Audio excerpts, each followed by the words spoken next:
시간의 창조자이시고 또 집행자이신 주님께서 미래의 어느 시점에 있어질 일들을 거론하고 계십니다. 이 시점은 1차적으로는 주후 73년에 예루살렘이 멸망하게 될 때의 일들을 가리키시고 계시지만은 내용을 읽다 보면 오늘도 본문 말미를 보니까 어느새 주님의 재림과 저 우주적 종말의 때에 대한 예언이 이루어지고 있음을 우리가 알게 됩니다. 먼저 이 미래의 재난이 있게 될 시점의 상황은 멸망에 가증한 것이 서지 못할 곳에 선 것을 보게 되는 상황이었습니다. 이것은 이미 역사상 몇 차례 발생한 일이었습니다. 그러나 장차 발생하게 될 일이요, 또 거듭해서 이것은 역사에서 반복되고 있고, 오늘 우리가 살아가는 현재만 하더라도 예루살렘 성전이 있는 곳을 성전산이라고 하는데, 거기에 이슬람의 황금돔이 참 견고한 모습으로 서 있음을 우리가 알고 있습니다. 그러므로 우리는 참 긴 시각에서 봐서 이미 종말의 때에 살아가고 있음을 깨닫게 됩니다. 일찍이 주전 587년 느부갓네살이 3차 이렇게 침공을 했을 때 예루살렘 성이 또 완전히 멸망했을 그 시점에서도 이미 유다 왕국 말기에 성전 안에 우상의 신상을 세웠었습니다. 이미 멸망에 가증한 것이 성전 안에 제단 앞에까지 서게 되는 그러한 일이 있었고, 어찌 그러한 상황에서 유다 왕국이 멸망하지 않을 수 있겠습니까? 유다 왕국이 과연 멸망했었습니다.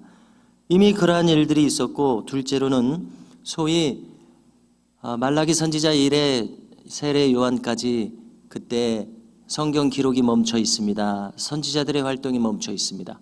그때를 중간 시대라고 합니다. 중간기의 한 중간, 주전 164년, 그때 셀류쿠스 왕족의 안티오쿠스 에피파네스라고 하는 그 군주가 제우스 신상을 성전 안에 세웁니다. 역시 멸망에 가증한 것이 서게 된 것 아닙니까? 이것은 일찍이 주전 600년대에 다니엘 선지자가 예언한 그대로가 성취되었습니다. 멸망에 가증한 것이라는 표현은 다니엘서에서 일찍이 나오고 있는데 주님이 그 문구를 그대로 인용하셔서 지금 말씀하시고 계십니다. 그래서 그 주전 2세기 성전이 다시 유린되어서 제우스 신상이 세워지고 돼지의 피로 그 제우스 신에게 이렇게 하는 의식이 치러졌었던 그런 상황이 있었습니다. 유대인들은 모욕감을 느꼈습니다. 그래서 유다 마카비 형제들이 봉기해서 독립전쟁을 일으켰습니다. 독립했습니다. 그래서 그 일이 우리 성경에 들어와 있지 않은 외경 마카비 상하서에 그대로 기록되어 있음을 알 수가 있고, 또 유감스럽게도 마카비 상하서에 그 천국과 지옥 그 가운데 뭐가 있습니까? 이제 연옥을 암시하는 구절이 있어서 가톨릭은 그 구절을 기초로 해서 연옥 사상을 지금까지 견지해 오고 있는 그런 안타까운 본문이기도 합니다. 멸망에 가증한 것이 서지 못할 곳에 선 것을 보거든 그때 유대에 있는 자들은 산으로 도망하라고 하십니다. 왜냐하면 이 구체적인 역사적 사건은 로마군이 참 압도적인 군사력으로 이 예루살렘 토성을 유린하기 때문에 그렇습니다. 그 유다 전쟁사를 기록한 유세푸스의 기록이 우리말로까지도 번역되어 있는데, 이러한 내용들을 보면은 수십만 명이 이때 또 죽게 되는 그러한 참상이 역사에 기록되어 있습니다. 참 그것을 반영하는 주님의 말씀으로 이해가 됩니다. 지붕 위에 있는 자들은 내려오지 말며 집안에 무엇을 가지러 들어가지도 말고 밭에 있는 자들은 겉옷을 가지러 뒤로 돌이키지 말라고 하시면서 그 긴급성을 경고하고 계십니다. 자, 우리가 이 같은 내용을 마태복음에서도 읽을 수 있습니다. 마태복음은 항상 더 자세한 기록이 뒤따르죠.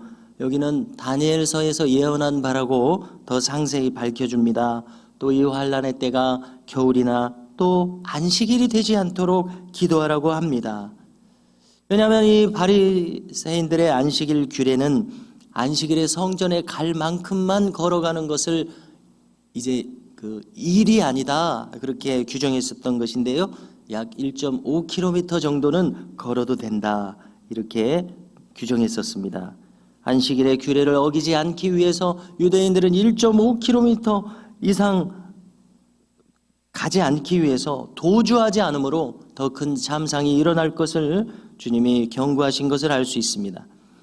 자, 우리가 이 본문을 읽어가는 중에 말씀하시는 중에 갑자기 주님의 시점은 우주적 환란으로 확대되는 것처럼 느껴지지 않습니까? 언급하시기를 창조일에 이 같은 환란이 전무후무한 환란이 될 것이라고 말씀하시기 때문입니다. 그리고 이제 종말의 시점에 있을 징조의 두 번째 중요한 것은 다시 한번 거짓 그리스도가 곳곳에서 창궐하여 일어날 것을 말씀하십니다. 보라 그리스도가 여기 있다, 보라 저기 있다 하여도 믿지 말라고 경고하십니다. 거짓 그리스도들과 거짓 선지자들이 일어나서 이적과 기사를 행하여 할 수만 있으면 택하신 자들을 미혹하려 하리라. 우리가 몇 년 전에 그 문선명 집단이라고 우리가 부르게 되지 않습니까? 아마 지금 제 기억이 지금 또 가물가물합니다만은 헬기를 타고 가다가 추락해서 사망한 것으로 제가 기억을 하는데 그 이 문선명의 일화는 그 이화여대 앞에서 그렇게 그들 나름의 전도를 많이 했다고 하는데 꿈속에 그렇게 문선명이 잘 나타난답니다. 그래서 사람들이 혹해서 일종의 이적 같은 거 아닙니까? 그런 신비로운 현상에 이렇게 넘어가서 많은 사람들이 그를 따랐다고 하는 그러한 일들입니다. 또 후일담입니다마는 성경에 어디 있다고 인용을 하기는 하지만은 그 안에 들어가 있으면 성경을 전혀 읽을 수 없는 그러한 구조라는 것입니다. 오늘날의 신천지도 마찬가지 아닙니까? 몇몇 구절을 따서 억지로 짜맞추는 그러한 거짓 교리에, 그리고 마침내 이만희가 보혜사라고 하는 그러한 거짓 교리에 그렇게 많은 사람들이 넘어간다는 것이 너무나도 안타깝고 어이없는 일입니다. 또 최근에 뉴스를 보니까 이제 나이를 먹으니까 치매 증상 같은 것이 나타나지 않습니까? 그 자리에 앉아 있었던 수많은 그 신천지의 교육 관계자들이 얼굴이 벌개질 정도로 그러한 것이 있었다고 또 보도되는 것을 지금 지난주에 있었다고 보도됩니다. 당연히 이제 때가 되면은 인간이니까 죽을 수밖에 없죠. 그런 사람들을 어떻게 재림 예수라고 그렇게 따르는지, 미혹이라고 하는 것은 참으로 무서운 일입니다. 놀랍게도 이 주님의 경고의 말씀은 동서고금을 통틀어서 언제나 있었던 일입니다. 우리나라만 해도 방금과 같고요. 너희는 삼가라, 내가 모든 일을 너희에게 미리 말하였노라. 우리는 이 엄중한 주님의 경고를 잘 기억해야 할 것입니다. 마침내 주님께서는 장차 주께서 재림하실 때에 대한 언급까지 이르십니다. 26절입니다. 그때의 인자가 구름을 타고 큰 권능과 영광으로 오는 것을 사람들이 보리라. 또 그때에 그가 천사들을 보내어 자기가 택하신 자들을 땅 끝으로부터 하늘 끝까지 사방에서 모으리라.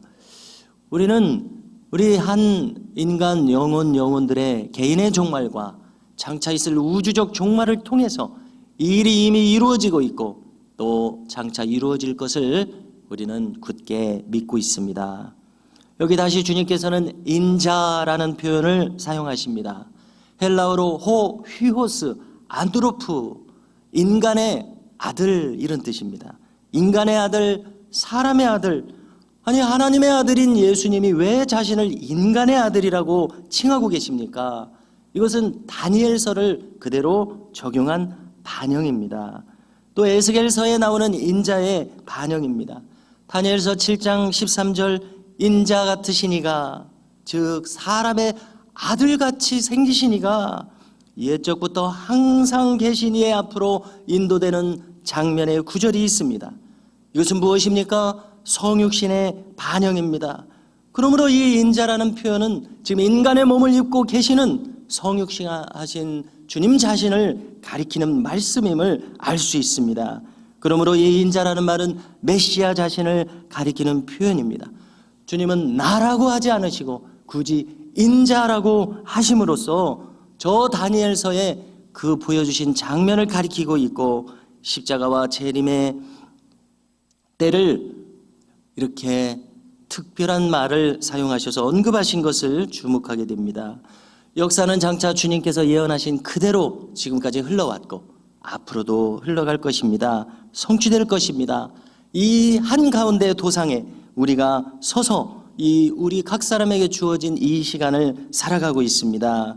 우리는 바른 분별력을 가지고서 주님의 종된 자리에 각 사람들이 굳건하게 서서 우리에게 부여된 이 소명을 성취하고 하나님께 영광 돌리는 이런 아름다운 뜻 있는 인생을 살아야 될 줄로 믿습니다.